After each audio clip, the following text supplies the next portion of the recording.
right into it. You ready, Mr. Clint? I am. Let's do this. All right, so this is our presentation from at risk to at promise. We're going to go through the true story of a student's journey coming from at risk to at promise and talking about what exactly that means. Myself, I am a life coach at Michigan Street. I've been here for 4 years, started as the office manager, served in that position for 1 year, and I've been the life coach at Michigan Street for the past 3 years. And we are with our fearless leader, Mr. Clint Johnson, not to be confused with Clinton Johnson, who is also in our network. Mr. Clint Johnson has been serving with us since term 2.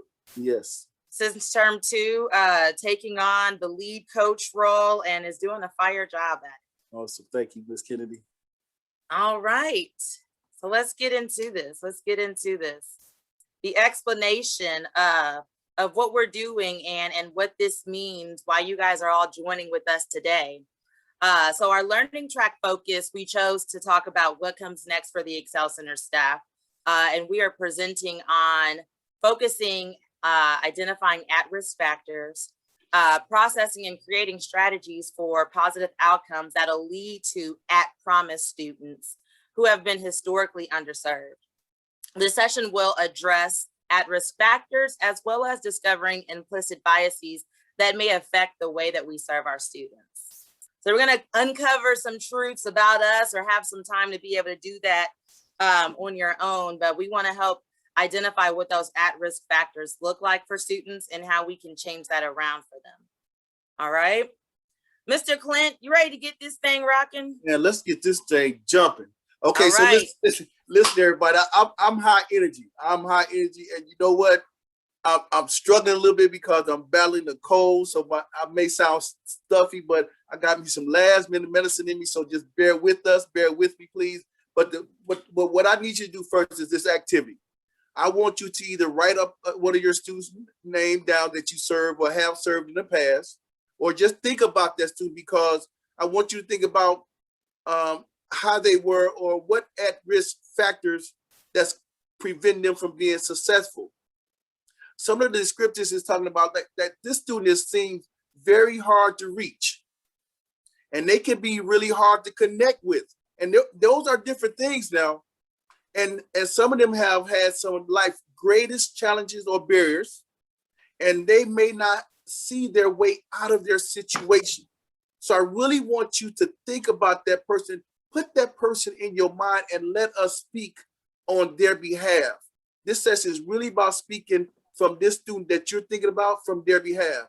And then we're gonna talk about this toward the end. So again, just either write that person's name down. You may have 1 or 2 or 3 or 4, but just get one in mind so that person can be part of that session, of this session. All right. Now, the first thing I want you to do is we want to do a little reflection a little bit. I want you to look at this picture, and then I want some feedback really before we really get going. I want you to look at this image. I want you to imagine that student that you're thinking about, that you wrote down, or that's in forefront of your mind. I want that student to be that student that you see on the screen. I see a bridge. I see a bridge that's leading to your office. But I need some feedback on what do this image say to you. Let me just get 2 or 3 if you don't mind. You can put it in chat, but I really would like to hear your voice if you don't mind. Talk to me, somebody. To me, it says, if I could only. Whoa. Yes, Whoa. Aisha. Like that. Let me write that down before we go. I might use that next time. Give me 2 more, please. If I could only. If my student could speak, it would probably say, I'm almost losing hope. And in the DC region, we're actually, our school is actually in downtown. So it looks like that, but a lot of students have to travel from different areas to actually get there. Okay. So that hopelessness almost of, I don't know exactly how I can get there. Okay. That's a good piece right there. I need to hear one more voice.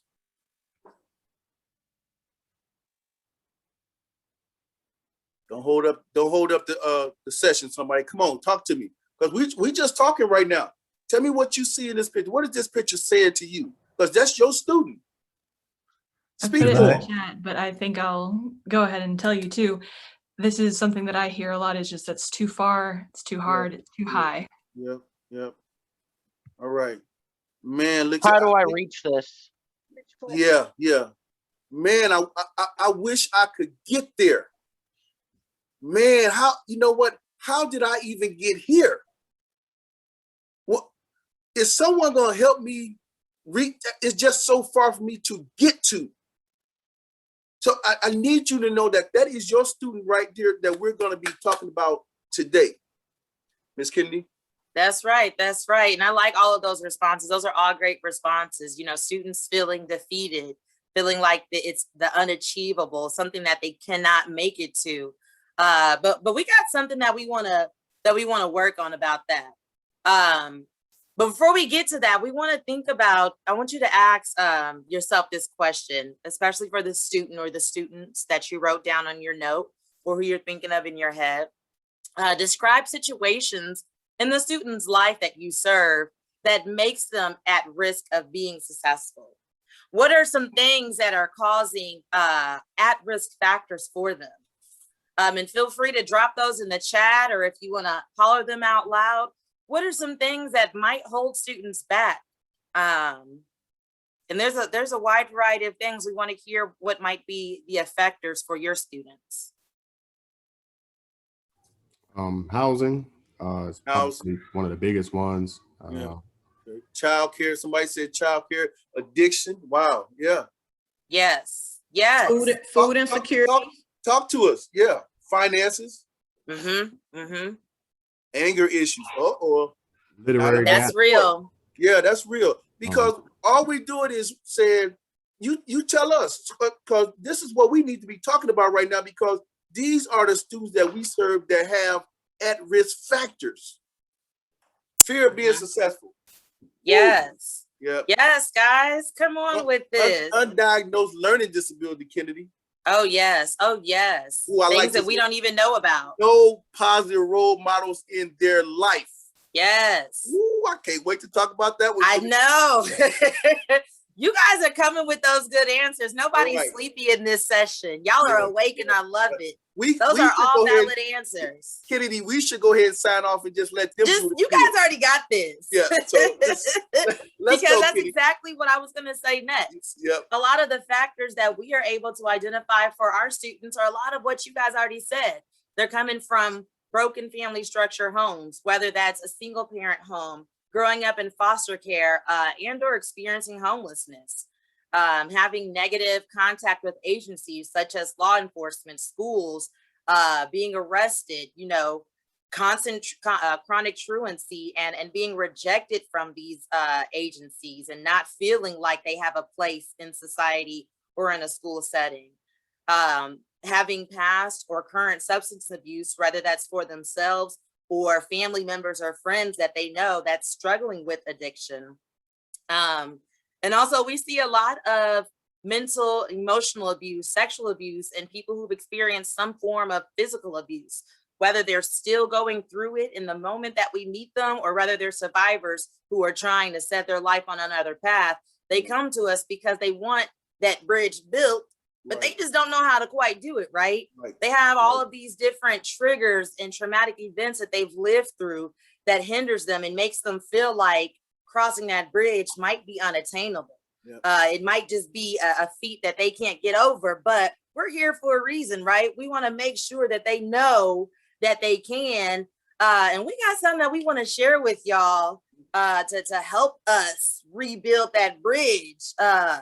Let's talk about this. Let's talk about this, Mr. Clint. I don't know how much you need, because I think that they already know. Because the way we process stuff, the way I am, once I know what the problem is, I shift to the solution. Because now we know what it is. We know what the concerns are. So guess what? We getting ready to rebuild that bridge. Yes. And yes. I know Kennedy has a top-notch contractor, so she's on board. And guess what? I'm getting ready to hire some of you guys because you already see it too. And we get ready to put this construction blueprint together. All I need is to see some thumbs up to say if you in or not. I just need to Are know. we in? Because if you're not, I need you to just get out the way because we got work to do. Now, so you ready to go, Kennedy? Let's start this bridge building. I got my hard hat on. I got my toolbox ready. Let's get this going. So can you help us with what's the first thing that you feel we're gonna need for building this bridge? Well, one of the first things that we need as far as materials, Kennedy, is you're gonna need respect. You have to make that part of the material because we know that respect is a two-way street. It's something that's earned and not given. It's a privilege and not an entitlement. Just because you're the coach, the lead coach, or the lead teacher, or even a director, it still works both ways. Respect is something that, again, now listen to me. I'm speaking from the perspective of the student that you wrote down. See, respect is something worth working for, living for, and even dying for. I mean, that's just what it is. So you have to have that as part of the materials that goes into rebuilding this bridge. Yes. But we need more than that. Am I right, Kennedy? We need quite a few more things. Okay. Respect is a good start, and that's going to start us on the solid foundation. What But I think I got something else in my toolbox for us. Okay, let's see. Something else I think that we need is skills. And we're talking about those soft skills, those transferable skills, the things that's kind of hard to teach people, but we know that they need them. For our Excel Center specifically, we serve a demographic of students who don't necessarily have, like someone said, a good role model to show them that path, the way of how they should step, how they should respect, what they need to be able to have solid communication with people, how to have employability skills, things that they can teach to their peers, their children. We got to work on making sure that we're bringing those skills to building this bridge and making sure that they feel solid and well-rounded every time that they step in and out of our school. Yeah, that's good. But even more than just skills, we need a few other things. We need some more stuff.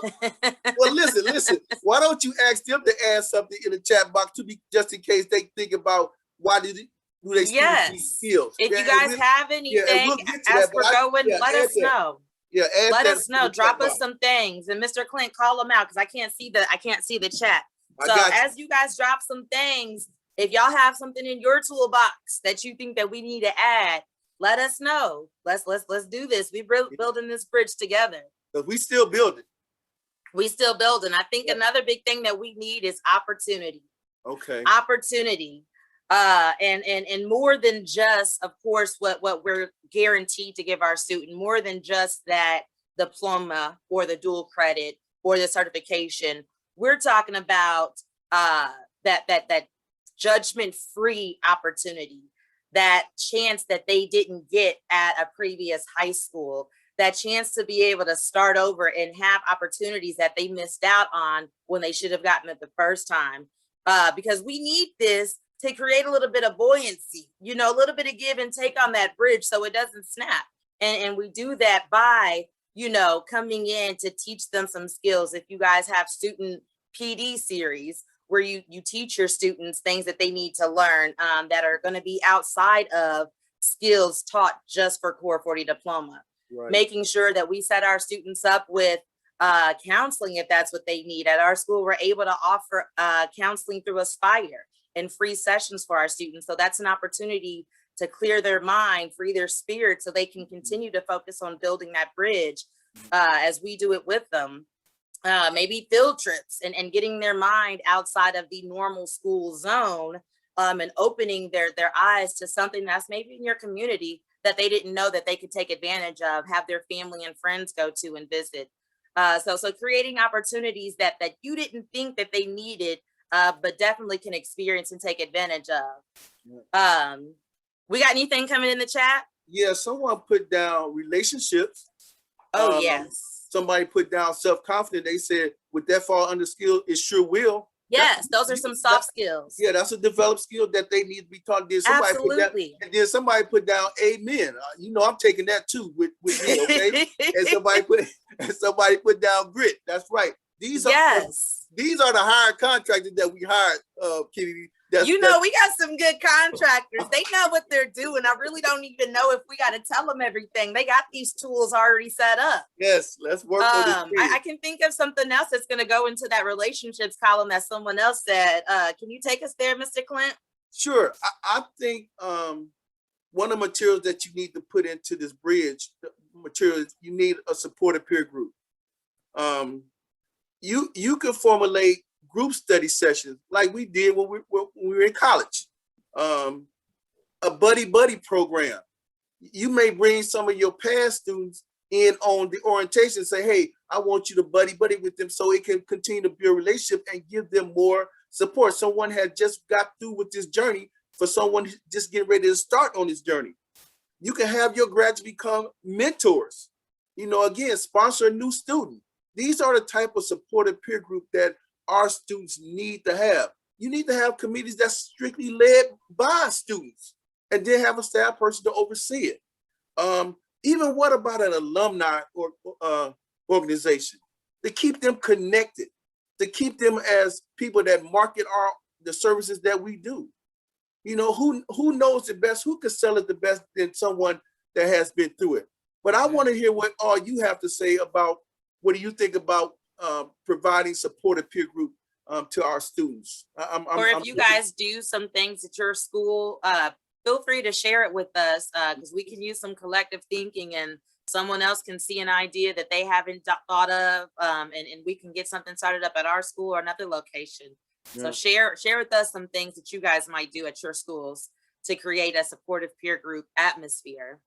Nothing like having somebody go through this journey with me. You and I already know how hard it is for people to come back, go to school and go through this journey. Yes. It's hard to do that alone, but yes. Imagine how much easier it could be, not to say easier, but more support when you got someone that's going through it with you. Absolutely. So we got to provide that supportive peer group for material for our students, okay? Absolutely. Let's see. Thought about graduates coming back to their current student. I think that's an awesome idea. Yes. Yeah, that's a good piece right there. Yes. Somebody said that study groups, it makes all the difference. That's right. It makes all the difference. It creates inspiration, and maybe even, especially though that we're in a virtual world, even if you guys just host a study session during lunchtime or during an open period time, coaches can do it, host a study session for a specific class. We don't have to be the expert in the class, but the thing is to bring the students together because they're learning the material. They can help each other out and host a session with each other. We just need, a facilitator to pop that off. Yep. Last one right here. Someone says seniors receive course at graduation for helping incoming students. Wow, I like that. Oh, I like that. Yeah, that's a good one. Good recognition as well. We got to add some more stuff to this bridge, Kenny, because we need something else. That student that's sitting there is waiting to get over to the bridge, but we're almost there. Yeah, well, is there anything else you want to add to it? Almost there. I think that if we add this last touch, so I'm pulling this out the toolbox. Okay, I see. I don't have to dig too deep because I think that a lot of us already got this. We know that our people need caring teachers and mentors. So making sure that we bring our best version of ourselves, that we check, our energy at the door, that we don't come in trying to prejudge people for what they've gone through. Rather, we want to help them get to what they're trying to achieve. Yeah. And that's a part of trying to change that at-risk thinking, because if we stay in the mindset of at risk, that's basing their accomplishments off of things that they've already failed at. And we want to get them out of thinking like they're not good enough and that they're going to be at risk for forever. That's such tricky terminology to call somebody at risk. Right. That's good. And so it's like, we got to make sure that we are the reflection that they see and that they want to be, because a lot of times they see themselves in us. A lot of times our students will look up and say, I want to be a life coach, or I want to go back and be a teacher because a teacher really, really helped me out. Especially for the Excel Center, because it's an experience unlike any other. So I think with these things, we're getting close to. But you know what, though, Kennedy, since you brought that up, I think it's like one more thing I want to add to the bridge. One more thing? Well, it's got to be one more material that I got to put it in there, please. Let's do it. Let's do it. Okay. Okay. I think the student for this last piece, they need a vision of what their life could be. Think about your student again. What do they see in you? Are you their reflection for them to follow? The way you talk, the way you carry yourself, even when you don't think they're listening and paying attention, can they see themselves in you? Can they see their way out of a situation? What about if they're enclosed inside of a room and the blinds are shut and the curtains are closed? What do you think would happen if you open those curtains, lift those blinds up, what possibilities that they could see? We got to be able to create that vision for them to see. They got to be able to look in that mirror as a cat and see a lion. Yes. We always say what you can do or what I see in you. We got to create it so they can see it in themselves. Every little thing that I do, I'm mindful that somebody is watching me. And I'm very careful with that because somebody earlier said they don't have any role models to look up to. So I'm mindful of that already. So Kenny, I just really believe that last piece could really put that touch on it. And I'm almost ready to go ahead and cross that bridge. I think so. I think that we have, about all the materials that we need to be able to build this bridge and make it solid. That's it. So listen to me, guys. When the way I lead by these 6 steps. It's just like this. People can and will change their life for the better if given respect, skills, opportunity, a supportive peer group, caring teachers and mentors, and a vision of what their life can be. You may not be able to do each one of those 6, but you can do one of them, or you can do 2 of them, and then somebody else have to pitch in and do another one. I'm great at mentoring. I'm great about creating supportive peer groups. My other team members, shout out to them for the Michigan Street Excel coaches. They great at doing other things, and we just put it all together because if you look at that completed bridge now, they can cross over. They can get to you. You know what's in those waters. Drugs, failure, addictions, abuse. How can they get to where they need to get to if we don't help rebuild the bridge for them to get there? That's just so meaningful. I just needed to pause for a second. Mr. Clint, I love this. He does this so well. And so I want to take a moment to just reflect. Let's just take a moment to pause and think about these things that he's sharing, that he's saying. I'm going to open this up a little bit so I can see you guys because I haven't been able to see anyone this whole time. Oh, wait, hold on, go back now. So where we are so far, I just want to take a moment to pause and reflect over, what this means in having a student that may have many at-risk factors and how we can change the way of thinking what their at-risk factors may be and changing those to at-promise factors. And one thing that I want us to make sure that we're always in control of is making sure that we bring our best version to the table, our best version when we approach our students. And an easy way that we can do that is by checking ourselves at the door and making sure that we don't prejudge them in any way, that we don't carry any implicit biases that may potentially stereotype what we feel our student is, what we feel they're capable of, who we think they're going to be. We want to make sure that we create, like Mr. Clint has said, the vision of who they want to be, not where they're coming from. And Mr. Clint, if you could drop that link in the chat on your own time, feel free to copy and paste this link on your own. But if you haven't already, check out this link from Harvard University, so where you can take different tests.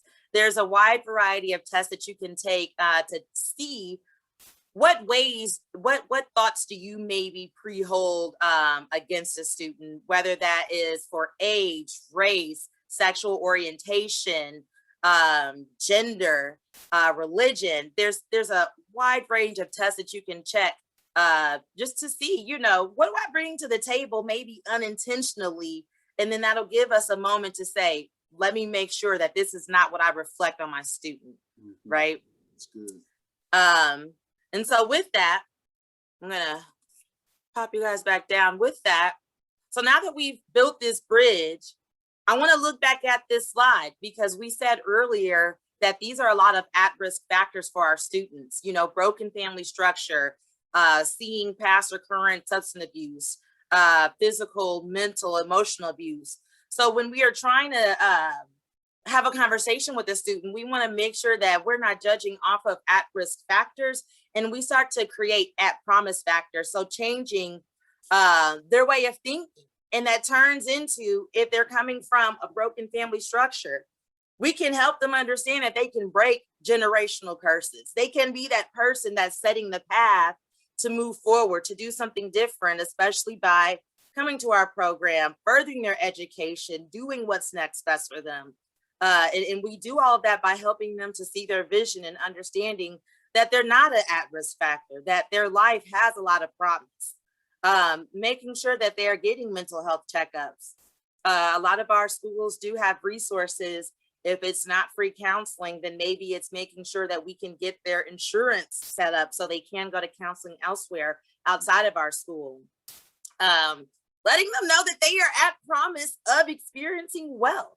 If you come from an impoverished lifestyle, that doesn't have to be your life for forever. You know, there's a chance to have stability. There's a chance to grow. There's a chance for more. So making sure that we put these new ways of thinking in our students' mind so they feel like their past doesn't have to dictate their future. So they don't feel like everything that they've done in their past is a reflection of what's next to come, because we know that that's not true.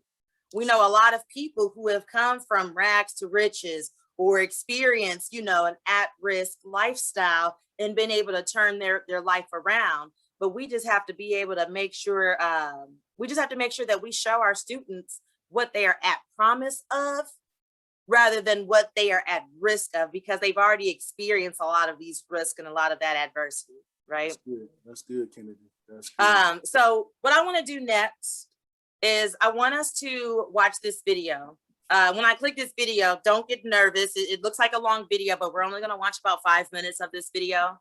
And during this video, guys, I want you guys to take a moment to try to find yourself in the video. Rather you are the servant or a student who has experienced something similar to this. And also find that student or students that you wrote on that sticky note. Find them in this video and see how impactful chance and opportunity and rebuilding the bridge can actually be. Okay, so I'm gonna start this video and then we're gonna take a moment to reflect right after. Hold on one second, let me turn this up and get to where we want it. All right, give me a thumbs up so I know you guys can hear this. Glorious's mom, Susan, was on crack. Can you turn your end up? 11 years. Turn it down. Turn yours up, maybe. Turn mine up. Okay, let me see. On your regular computer, on your regular laptop. I mean, your volume up on your laptop. Okay, that's as loud as it's gonna go. Okay. Okay. I hope it's Senior loud night, enough. and I look up into the stands, and most of the adults that I see are faculty members. You started it over. Run, Michael, run! Run! Uh-oh. Go! Perry. I want this thing to go away. Okay, yep, sorry. Thank you, Mr. Clint. Boom. Okay, Somebody said share your audio. Susan was on crack. no one can hear this? Okay, let me make sure the audio is being shared. Share sound says it's on. Okay, we're gonna rock it from there then. Let me try it again. We can hear it. Okay. Okay. It's really soft, but we're hearing it. I'm Okay. trying to find if there's a way that I can like make it louder for you guys. I We- think we might be able to do that on our own. Yep. Okay. I agree. Mhm. Okay, thank you. Let me just one more time. Last start over. Here we go. Glorious's Glorious's mom, Susan, was on crack. I used crack cocaine for 11 years. 11 years. 11 horrible years. In the beginning, it was a recreational thing, a suppression thing, and then it became a way of life for me. Susan went to prison when Glorious was just 14. I always felt alone. I always felt no one understood me. All these feelings that I've had, these mixed emotions that I've had with being without my mom. So it is definitely unfair at times. But you just learn to kind of accept it and just go on, move on. Glorious and her younger brother Corey were left to be raised by their grandmother, who worked full-time, and their father Ernie, whose drinking increased and temper grew worse. I was what you would refer to as a verbal abuser, as far as when my drinking would happen, if I became upset. At one time, I thought my kids didn't like me because of my drinking. A lot of times my kids would tell me things that I said to them that I really didn't remember saying. And I think that was more hurtful than anything.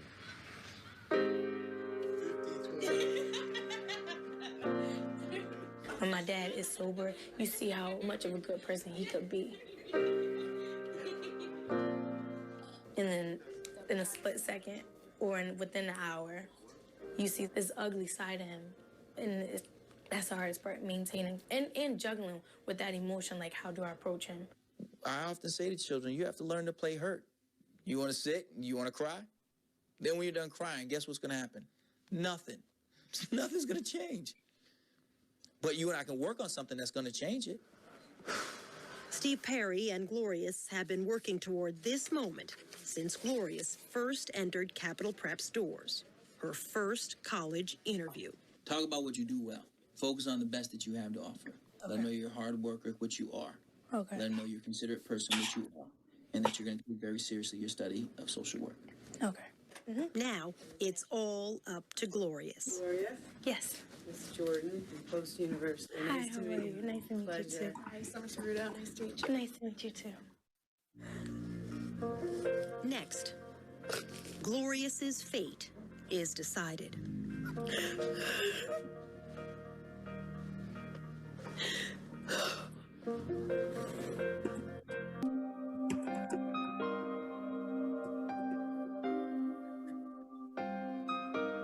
I'm going to interview you, ask you some questions.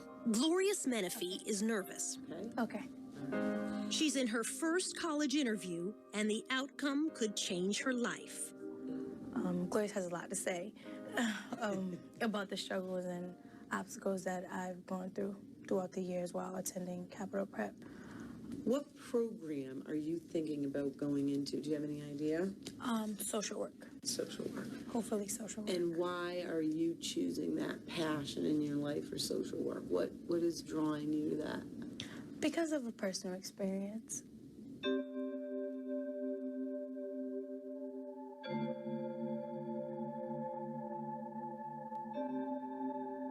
Social workers were in and out of my life all my life, basically. When I'm looking back on it and realizing a lot of things, they actually were there to help me. I would consider them saviors. Social workers are saviors. How so? They were kind of hope. They were very hope. Like, just looking at them being there was kind of someone cares. Hope she wants to share with others. So that's Yes. drawing you, and you have that passion now. Definitely, yeah. I want to work with children and families. Oh, good for you. I'm going to take a moment with Summer. and Would you we'll like me to ask step out? Yes, if you could, please. And then we'll bring you back in, and we'll see what we could do. Okay. All right? Thank you. Thank you so very much. Thank you. Now all Glorious Menifee can do Oh, gosh. is wait. I need this, too. I need to get in to post. I hope I get in. Oh, my God.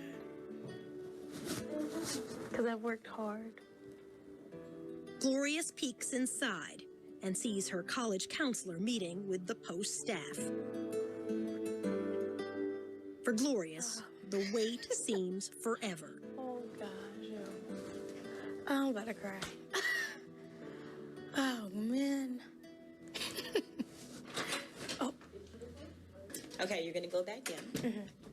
They're gonna ask you a couple more questions. Okay. I want you to be completely honest with them. Okay. As honest as you and I know about you and your situation. Okay. And you'll go from there. Okay. I'm just gonna ask you a few more. Get on your shadow, right? Yeah, I'm okay. Sure. Yeah, I'm okay. Pass on. No. All right, couple more questions for you. And a few more questions about why Glorious's grades dropped during her sophomore year. Okay, sophomore year, that is when the physical abuse kind of started and took its toll from my dad, from his alcohol abuse. And it took a toll on your schoolwork. On everything. So my dad, and intercepted a blow from my dad. Abuse Glorious wrote about when applying to college. It was to me a normal night. Dad drunk and my brother and I trying to avoid him, which seemed almost impossible. He pounded us with insults, intimidation, and then the fight. I grabbed the phone and called 911. Despite desperately wanting to leave her home, the bond she shared with her brother Corey kept Glorious there. I never forget the promise I made to my brother that day. I would always be there to protect him.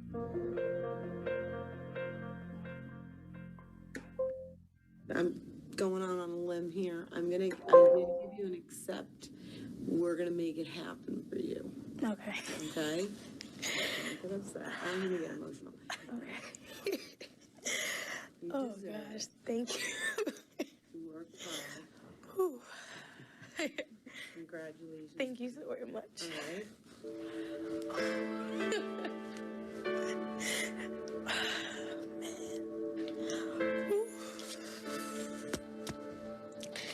Oh man.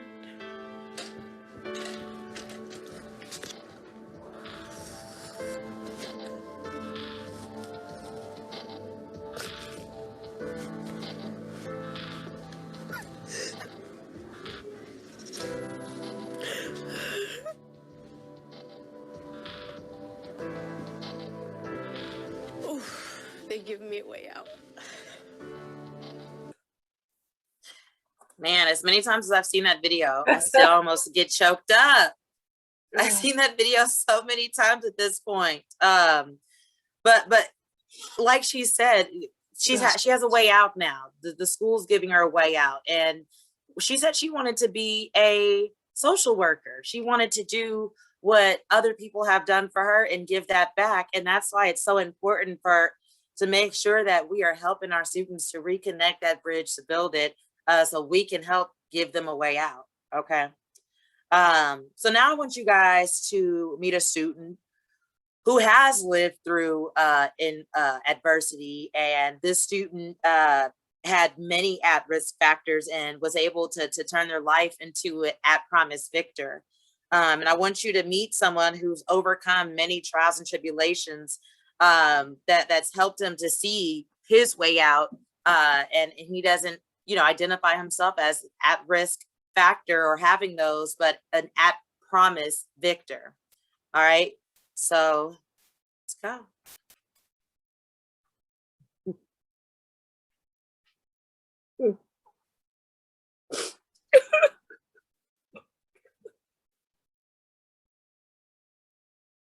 It's okay, Jane. Clint, where's Clint? Oh, Clint. Oh, wait, can we hear you? I can't hear Clint. Can you guys hear Clint? No. I don't know what happened to your volume, Clint. Can you guys hear me now? Yes. I'm Clint Johnson. When I was about 4 years old, me and my friends used to play this game called Siren Chasing. I'm from North Chicago, Illinois.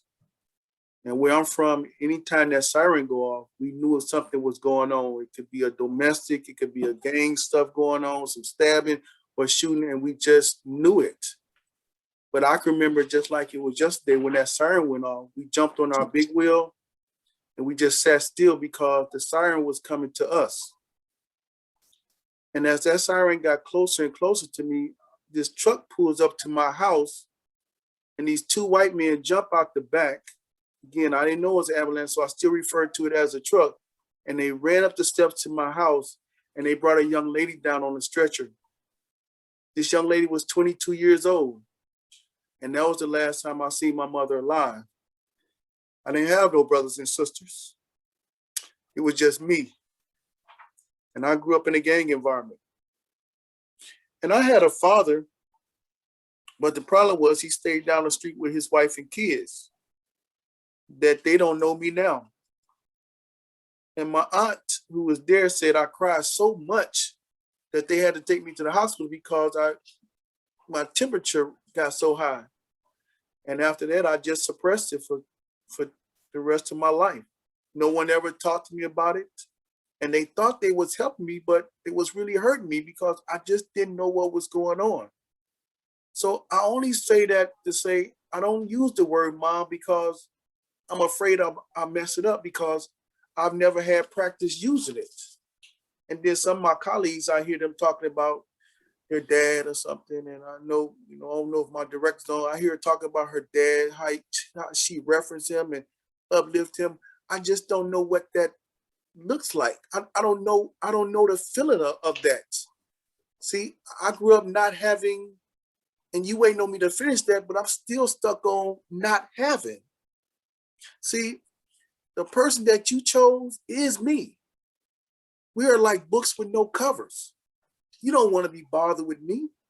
It's just like when we go to college, we pick up the book off the shelf and the first thing we do is look at the cover and the back. But when we don't have one, no one wants to bother it. We just put on the shelf. You are responsible for writing my cover. You are responsible for writing the back on the back of my book so someone can open it up and see there is something great in me. I had a young man that I was talking to the other day. He said, he was telling me about what's going on. I said, yeah, I understand. I've been through it. He said, no, you don't look like it. And as soon as he said that, I felt a whole different vibe on me that I have been masking this for so long that I no longer look like I'm at risk. I've been waiting on someone to say that to me for a long.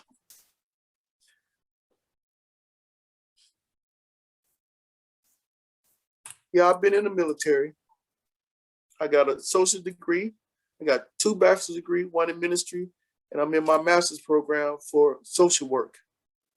But I don't know if that's enough because I haven't had someone to say, good job, son. All I'm saying to you guys is that the things that you do is so critical to somebody, but you just don't know because you gotta not look at them as at risk, but look at them as at promise. It'll change your whole mindset. And the truth is of the matter is, not only do they need you, but they deserve you. I just wanted to share my adoption paperwork because I had never seen that before. It's 2 weeks ago. I didn't know this happened in 1971 and then all the way to 1982. No one had me. I was belonged to nobody. I want to say on behalf of them I just want to say thank you for what you do. Even when we don't know when to say thank you, but I just want to say thank you on their behalf because you guys are life changers. I just need you to know that at the end of the day that you come here every day, say this, what else can I do? What more can I do for that person? And as soon as you come up with the answer, say, I've done everything, is the day you should leave and not work there anymore. I'm just telling you what my opinion is because there's always more that we can do for any people that deal with at-risk factors. Thank you, Ms. Kennedy. So powerful. So powerful. We got some things coming in the chat. You and your story are amazing. It is enough. You deeply inspired me. Hearts out to Clint. Sending out some hearts out to you too, Mr. Clint. It's so powerful and so impactful. The story, the willingness to be able to share and be open. And so we can serve our students in a better way. So thank you for that as well, Mr. Clint. Thank you. You are enough and you are doing great. If anybody has any questions or comments, we're about at the end. We're going to wrap it on up. We thank you guys so much for joining us. We hope that you were able to take something away, even if it's just one thing. But you know, let's help build those bridges for our students and help connect the pieces that they're missing so they can cross it successfully. Give them some buoyancy in that bridge. You know, bridges need some give and take. So it's going to take some time to rebuild it, but they're coming to us and we've got the tools for it. Hey, let me. Anybody have anything? Yes, want sir. to say, I want to. go ahead. I just want to remind you, as the room host, anybody that signed up, of course, for the closing remarks at 4:30. Remember to go to that, and also about the trivia. Sorry if I cut somebody else off. Go ahead. I was just going to say, Mr. Clint, your story has really inspired me. And yes, you are more than enough. You could see your passion for what you were doing way before I knew your story just now. I just want to say thank you for actually being in the position that you are to help our students. I have been a part of the Excel Center for 6 years. And it's a lot of compassion, you know, in here, but yours is on fire for what I just saw. So you have inspired me today.